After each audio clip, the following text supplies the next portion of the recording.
Doctor ortho Ayurvedic oil और capsule, अब दर्द भी घुटने टेकेगा।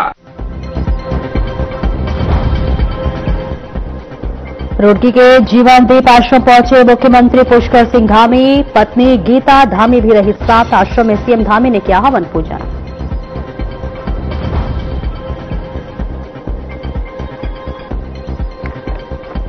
प्रदेश में भोला और बाघ के हमलों की बड़ी वारदातें। गणेश गोदियाल ने कार्यकर्ताओं के साथ किया वन भवन का घेराव, तत्काल उचित कदम उठाने की मांग।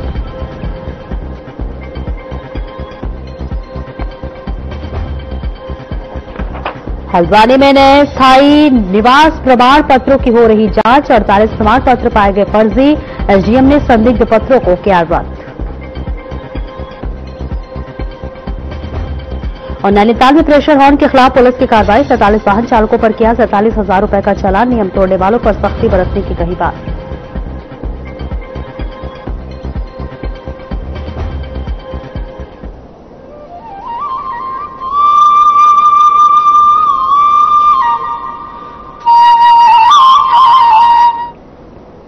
नमस्कार, स्वागत है आपका। मैं हूं आपके साथ सपना दीपक मदेशिया। बुलेटिन का आगाज करेंगे।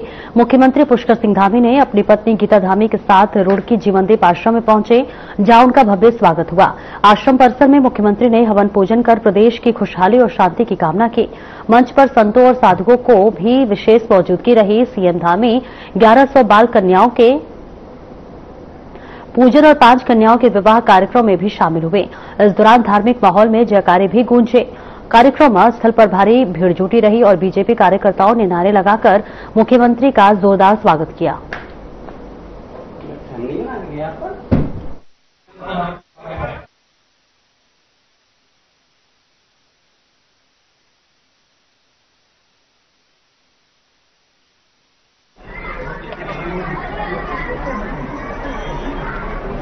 भाई मोबाइल।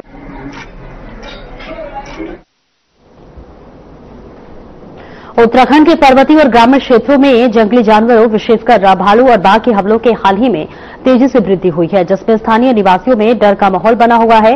इस मुद्दे पर कांग्रेस प्रदेश अध्यक्ष गणेश गोदियाल के नेतृत्व में बड़ी संख्या में कांग्रेस कार्यकर्ताओं ने वन भवन का घेराव किया और कार्यकर्ताओं ने वन भवन के मुख्य गेट के अंदर प्रवेश कर नारेबाजी की।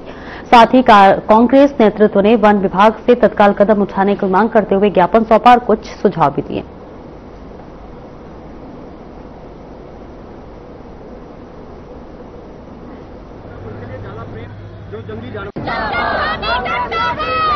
बात का भी ध्यान होना चाहिए कि वन्य जीवों का जो आक्रमण रिहायशी इलाकों में आम आदमी पर हो रहा है, सरकार का ही फर्ज बनता है कि उसको भी रोका जाए।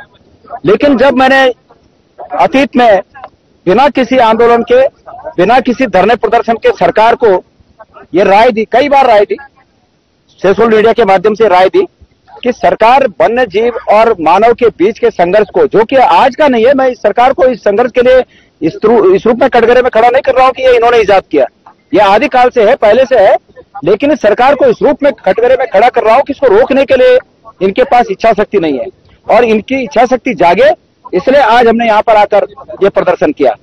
आज कल ही हमने सुना कि खिरसू में, कोटी गांव में कल एक घटना हुई और एक महिला की जान चली गई। महसूस कर रहा हूं कि इस प्रदेश में चूंकि हमारा 65% भूभाग वनों से आच्छादित है, तो ये स्वाभाविक है कि यहाँ पर वन्य जीवों की संख्या भी अच्छी खासी तादाद में है। सरकारों का एक मकसद रहा है कि वन क्षेत्रों में वन्य जीवों की तादाद बढ़े।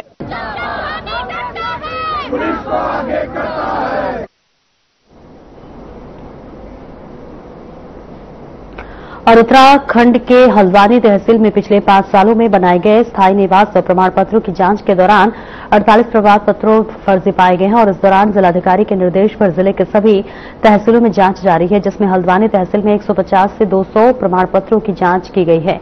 वहीं जांच के बाद एसडीएम ने संदिग्ध पाए गए 48 स्थायी निवास प्रमाण पत्रों को रद्द कर दिया है। एसडीएम ने बताया कि दस्तावेजों की रोजाना जांच की जा रही है और अगले 10 से 15 दिन में पूरी जांच पूरी कर ली जाएगी। इसके अलावा कई दस्तावेज लेखकों पर भी प्रशासन की नजर है और उन्हें नोटिस जारी किया गया है और किसी भी बताते चले कि अराजकता का लाइसेंस अवैध पाया जाता है तो उसको निरस्त कर दिया जाएगा।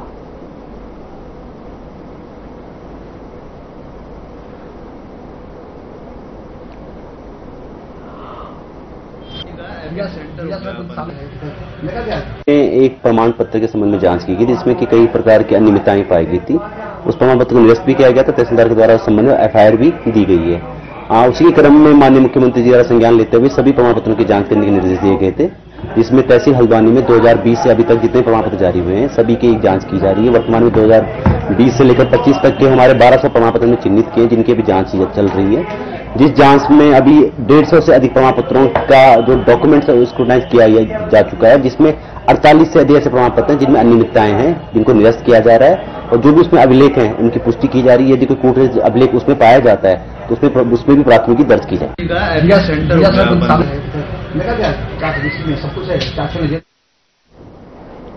और नैनीताल जिले में प्रेशर हॉर्न के खिलाफ पुलिस ने कड़ी कार्रवाई शुरू कर दी है। एसएसपी नैनीताल का मंजुनाथ टीसी के निर्देश पर हल्द्वानी में पुलिस और सीपीओ की संयुक्त टीमों ने सघन चेकिंग अभियान चलाते हुए प्रेशर हॉर्न का उपयोग करने वाले 47 वाहन चालकों के चालान करे। 47,000 रुपए संयोजक शुल्क वसूला। कार्रवाई के दौरान छोटे बड़े सभी वाहनों से प्रतिबंधित प्रेशर हॉर्न मौके पर ही उतरवाकर जब्त किए गए। एसएसपी मंजुनाथ टीसी ने स्पष्ट कहा है कि प्रेशर हॉर्न में पूरी तरह से प्रतिबंधित है और आम लोगों को परेशान करते हैं, इसलिए नियम तोड़ने वालों पर सख्त कार्रवाई जारी रहेगी। वहीं एसपी सिटी हल्द्वानी मनोज कुमार कुलनियाल ने बताया है कि शहर के बीच चलने वाले किसी भी वाहन में प्रेशर हॉर्न पाए जाने पर तुरंत हटाए जा रहे हैं।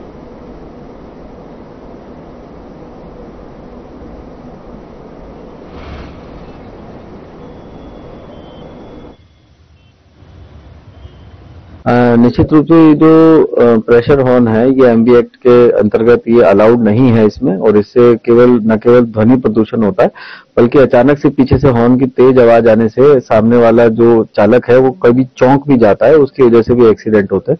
तो इन्हीं चीजों के दृष्टिगत जो है इनको पूर्णतः यहाँ प्रतिबंधित किया गया है। इसमें हम लोग जो है अभियान चला रहे हैं इनके विरुद्ध कार्रवाई के लिए। और पहले चरण में जिन वाहनों के द्वारा इनका प्रयोग किया गया उनके विरुद्ध हमारे टीम के द्वारा इसमें विधिक कार्रवाई इसमें की गई है, चालान किए गए उनके।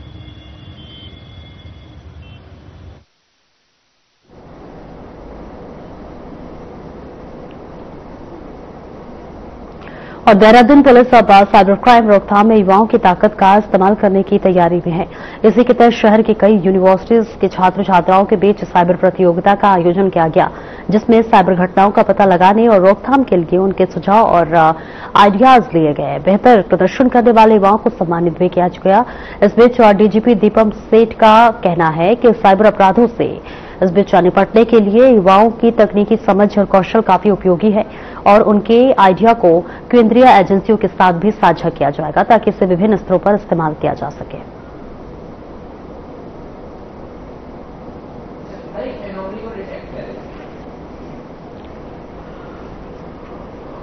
देखिए, हमारे राज्य में एक बहुत बड़ा इनिशिएटिव जो है वो साइबर सेंटर ऑफ एक्सीलेंस को हम लोग विकसित करने जा रहे हैं, जो एक एकीकृत व्यवस्था होगी पूरे राज्य में और राज्य से केंद्र की एजेंसीज के समन्वय के लिए, और उसमें बैंकिंग इंस्टीट्यूशंस और सभी जो फाइनेंशियल चेन में इन्वॉल्व रहते हैं उनके प्रतिनिधि भी होंगे, जिससे कि ऐसे किसी भी प्रकरण की सूचना मिलते ही एक त्वरित जो उसकी प्रतिक्रिया होती है उसके तहत कार्रवाई हो, जिससे कि वो जो मनी ट्रेल है वो आइडेंटिफाई होकर ब्लॉक हो जाए।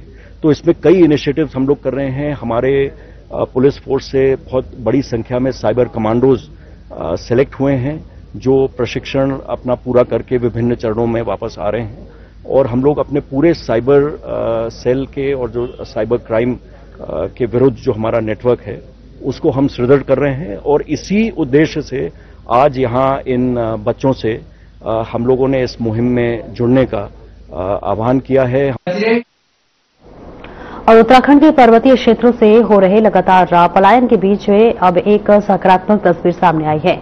राज्य में रिवर्स पलायन यानी कि गांव की ओर वापसी का रुझान तेजी से बढ़ा है। पलायन निवारण आयोग की सर्वे रिपोर्ट के मुताबिक अब तक 6,282 प्रवासी अपने गांव लौट चुके हैं। सबसे खास बात यह है कि वापसी करने वालों में 25 में से 35 वर्ष आयु वर्ग के युवा सबसे अधिक है। रिपोर्ट के अनुसार 28.66% प्रवासी 25 वर्ष से अधिक और 29.09% प्रवासी जो है वो 35 वर्ष से अधिक आयु वर्ग के हैं। ये युवाओं के अपने गांव में दोबारा जुड़ने की बहुत बढ़िया इच्छा को दर्शाता है और आपसी करने वाले युवाओं में कृषि, पशुपालन, पर्यटन और स्वरोजगार का विशेष रुझान जो है वो देखा गया है। वहीं अब तक 169 प्रवासी विदेशों में लौटकर अपने गांव वापस आने का फैसला कर चुके हैं, जो रिवर्स पलायन के सकारात्मक लहर को और मजबूत करता है।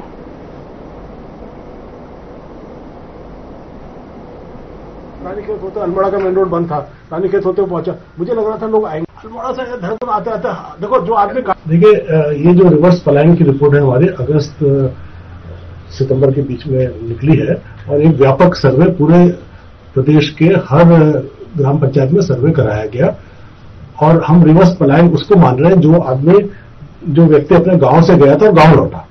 ये नहीं कि गांव से गया था दिल्ली गया उसके बाद देहरादून आके व्यवसाय करा, उसको हम रिवर्स नहीं मान रहे। अगर गांव से गया था, गांव में ही लौटा है या गांव के आसपास लौट के व्यवसाय कर रहा है तो हम उसको रिवर्स मान रहे हैं। और ऐसे बड़ा अच्छा लगा ये देख के कि करीब 6-6.5 हजार लोग हैं जो कि लौटे हैं। कोई बॉम्बे से लौटा है, कोई दिल्ली से लौटा है, कोई अलग अलग विभिन्न स्थानों से लौटे हैं और अपने क्षेत्रों में कार्य कर रहे हैं।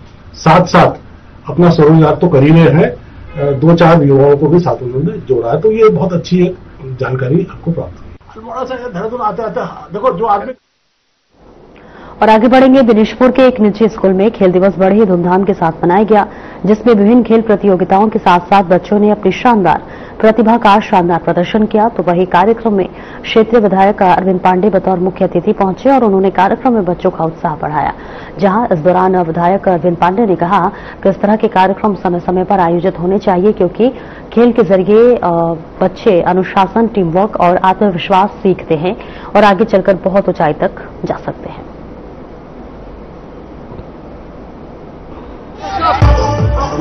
मनोबल को बनाए रखते हुए स्कूल है हमारे गांव में है, जहां मैं रहता हूं, हमारे पड़ोसी हैं और पड़ोसी होने के नाते इस स्कूल में जब भी कोई गतिविधियां होती हैं, चाहे कल्चरल हो चाहे स्पोर्ट्स का हो, तो एक परिवार के सदस्य के नाते ये मुझे हमेशा हमारे तरुण भाई बुलाते हैं, मैं इनका धन्यवाद देता हूँ।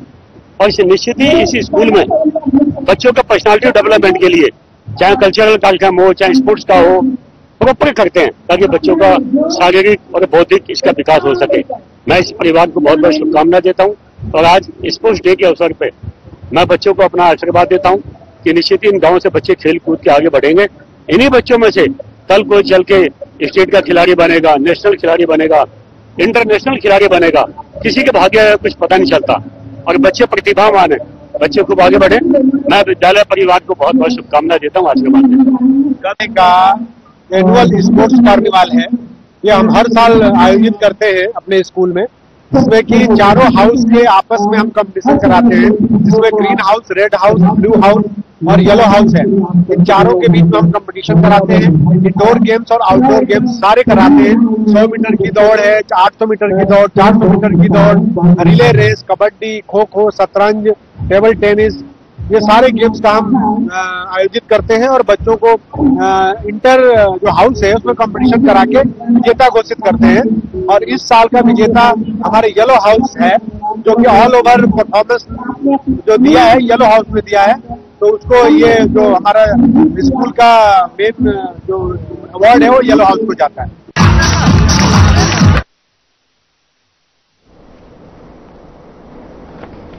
और राष्ट्रगीत वंदे मातरम के 150 वर्ष पूरे होने के उपलक्ष्य में 7 नवंबर से गायन कार्यक्रम का आयोजन हो रहा है, जिसे लेकर बीजेपी के प्रदेश महामंत्री दीप्ति रावत भारद्वाज ने कहा कि 26 नवंबर को बीजेपी द्वारा देश भर में विभिन्न प्रकार के कार्यक्रम का आयोजन किया जाएगा और उत्तराखंड के 24,000 शिक्षण संस्थान में 26 नवंबर को वंदे मातरम गायन का संपूर्ण कार्यक्रम किया जाएगा। और इस कार्यक्रम के अंतर्गत हमारी पार्टी के सभी पदाधिकारी, स्कूल के छात्र छात्राएं और अधिकारी भी मौजूद रहेंगे।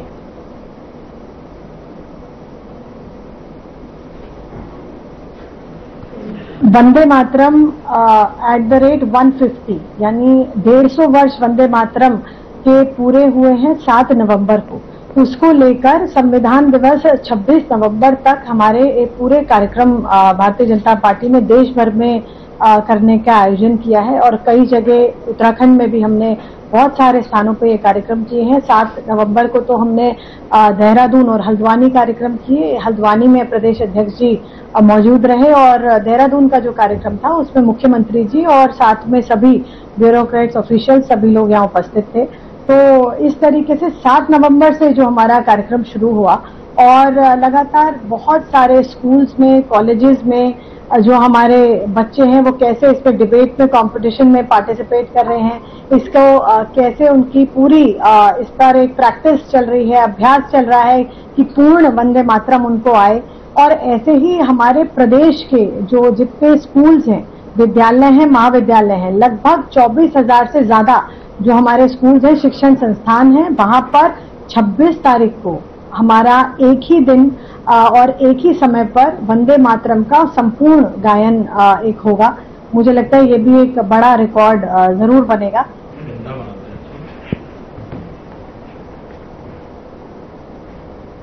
एक ब्रेक के लिए रुकेंगे, जल्द लौटते हैं।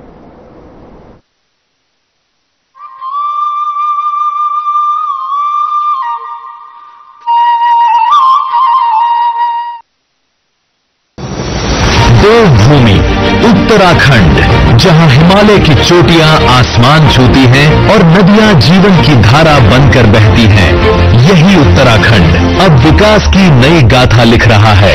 मुख्यमंत्री पुष्कर सिंह धामी के नेतृत्व में ये राज्य सिर्फ सपने नहीं देख रहा, बल्कि उन्हें धरातल पर उतार रहा है।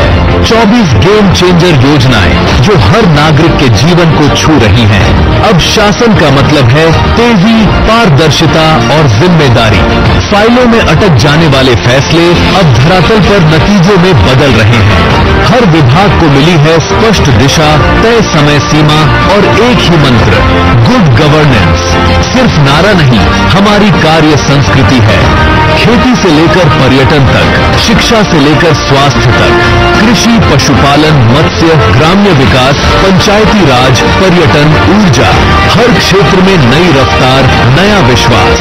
सरकार ने तय किया है, हर योजना होगी टेक्नोलॉजी से जुड़ी, हर कदम होगा पारदर्शी और हर लाभ पहुंचेगा सीधे जनता तक। ऑनलाइन मॉनिटरिंग, फील्ड विजिट और जनता से सीधा संवाद, यही है बदलता उत्तराखंड। आज उत्तराखंड निवेश, पर्यटन और इंफ्रास्ट्रक्चर में देश के लिए रोल मॉडल बन रहा है। मुख्यमंत्री धामी का विजन है साफ, जनता तक सीधा लाभ पहुंचे और उत्तराखंड नई ऊंचाइयों को छुए। प्रधानमंत्री नरेंद्र मोदी के विजन उत्तराखंड का दशक को धरातल पर उतारने की दिशा में ये ऐतिहासिक कदम है।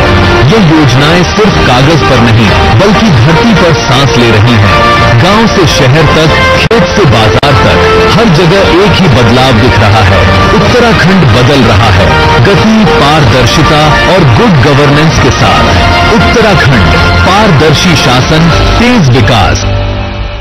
चुलबुलापन जिसकी हर बात में भूल जाए, मेरी जैसी मेरी अपनी पताका चाय, गजब का स्वाद। कुछ लोग खाते पीते तो बहुत बढ़िया हैं, पर फिर भी उनकी सेहत नहीं बनती। पिचके हुए गाल हैं, हड्डियां निकली हुई हैं, पैंटें ढीली हैं, कपड़े जचते नहीं, कोई पर्सनैलिटी नहीं। ऐसे लगता है इधर से खाए जा रहे हैं, उधर से निकले जा रहा है, क्योंकि उनका पाचन तंत्र खराब है। और जब तक के पाचन तंत्र दुरुस्त नहीं होगा, वो जितना मर्जी अच्छे से अच्छा खा ले, उनकी सेहत नहीं बन सकती। इसलिए हमारी संस्था सन्यासी आयुर्वेदा ने एक ऐसी दवा का निर्माण किया है जो कि आपके लिवर को, आपके पाचन तंत्र को दुरुस्त करने का काम करती है, ताकि आप जो भी खाएं उसका पूरे का पूरा निचोड़ आपके शरीर को लगे, आपकी भूख बढ़े, खाया पिया सही से लगे, नया खून बने, हड्डियों में जान आए, वजन बढ़े और आप मोटे तगड़े खूबसूरत पर्सनैलिटी के मालिक बन जाएं। सिर्फ 655 रुपए की पूरे 1 महीने की दवा होती है और आप इसे घर बैठे 01145454545 पर फोन करके दवा मंगवा सकते हैं। क्या रंग खिला, क्या रूप सजा, मैं ही नहीं दुनिया ने कहा।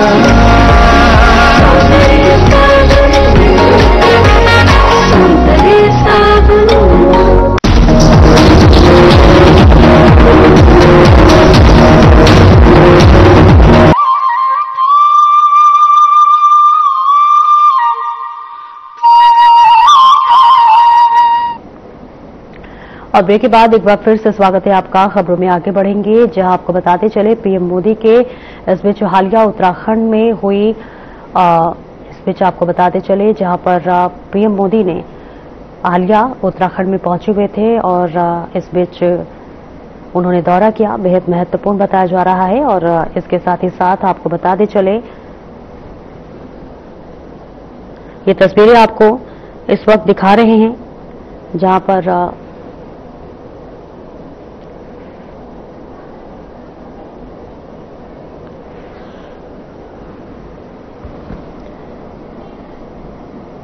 और बता दें कि मोदी के राज्य के लिए औद्योगिक पैकेज की घोषणा करनी चाहिए। वहीं उन्होंने बताया कि नई मांग इंडस्ट्रीज और इन्वेस्टमेंट नीति के तहत विभिन्न उद्योगों के लिए पूंजीगत सब्सिडी का प्रावधान है, लेकिन इसके बावजूद कोई ठोस कदम नहीं उठाया गया। उनका कहना है कि इस फैसले से राज्यवासियों में निराशा फैली है।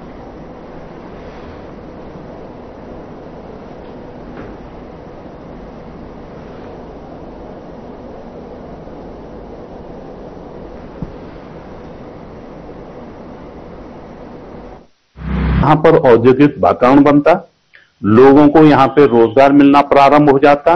रोजगार के दृष्टि से एक पैकेज देते और जो पलायन रोकने के लिए भी दूसरा पैकेज देते कि कैसे यहाँ पर लोगों को पलायन रोका जाए, कैसे यहाँ के लोगों को यहीं पे रोजगार दिया जाए। और ये मैं समझता हूं कि प्रधानमंत्री के लिए बहुत बड़ी बातें नहीं थी। और उत्तराखंड क्रांति दल के केंद्रीय महामंत्री किरण रावत ने बीजेपी पर सीधा हमला बोलते हुए कई गंभीर सवाल खड़े किए हैं। उन्होंने कहा कि राज्य के निर्माण के मूल उद्देश्य रोजगार, स्वास्थ्य, शिक्षा, राजधानी ज्ञानसेन, भू कानून, पलायन और सामाजिक आर्थिक विकास अब भी अधूरे हैं।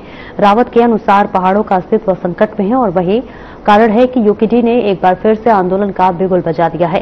साथ ही उन्होंने दावा किया है कि 2027 का चुनाव बीजेपी के लिए आसान नहीं होंगे, क्योंकि पहाड़ी अब जाग चुका है और अपने अधिकारों की लड़ाई के लिए यूकेडी के साथ खड़ा है।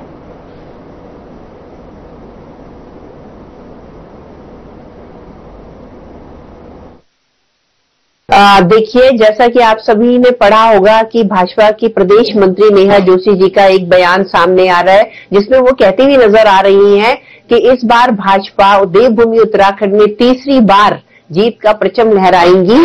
तो मेरा ये पूछना है भाजपा सरकार से कि देवभूमि उत्तराखंड, उसका जो स्थापना हुई थी, आंदोलन जो हुआ था, किन मांगों को लेकर वो आंदोलन हुआ था? वो मांगे थी कि यहाँ के जो निवासी हैं उनका सामाजिक, आर्थिक, राजनैतिक विकास किया जा सके। लेकिन आज जबकि उत्तराखंड का रजत जयंती वर्ष यहाँ पर धूमधाम से मनाया गया, तो मैं ये कहना चाहती हूँ, मैं पूछना चाहती हूँ, मैं ये सरकार से भी पूछना चाहती हूँ और मैं देवभूमि की सम्मानित जनता से भी ये पूछना चाहती हूँ, क्या जिन परिकल्पनाओं के लिए देवभूमि उत्तराखंड के लिए पृथक राज्य आंदोलन किया गया था, वो क्या आज पूरी हो चुकी हैं? और बिहार विधानसभा चुनाव में बीजेपी की ऐतिहासिक जीत के बाद उत्तराखंड में भी बीजेपी कार्यकर्ताओं और समर्थकों के बीच खुशी का माहौल है। 2027 में उत्तराखंड में विधानसभा चुनाव होने हैं और बीजेपी का दावा है कि एक बार फिर से बीजेपी सरकार बनेगी। बीजेपी के नेता विट्टू कर्नाटका का कहना है कि बिहार में जो हाल विपक्ष का हुआ है, जिन्होंने प्रधानमंत्री को गाली देने का काम किया है, उन्हें बिहार की जनता ने करारा जवाब दिया है। बीजेपी की ऐतिहासिक जीत से ये साफ है कि जनता का विश्वास बीजेपी में मजबूत है। और वहीं बिट्टू कर्नाटका ने आगे कहा कि उत्तराखंड में भी मुख्यमंत्री धामी जी के नेतृत्व में भाजपा 2027 में फिर से विकास की जीत हासिल करेगी। वहीं बिहार में जो हुआ वे सभी को दिख गया है। जो कि लोग प्रधानमंत्री के खिलाफ अपशब्द बोलते थे, बिहार की जनता ने उन्हें सबक सिखा दिया है और अब उत्तराखंड की बारी है।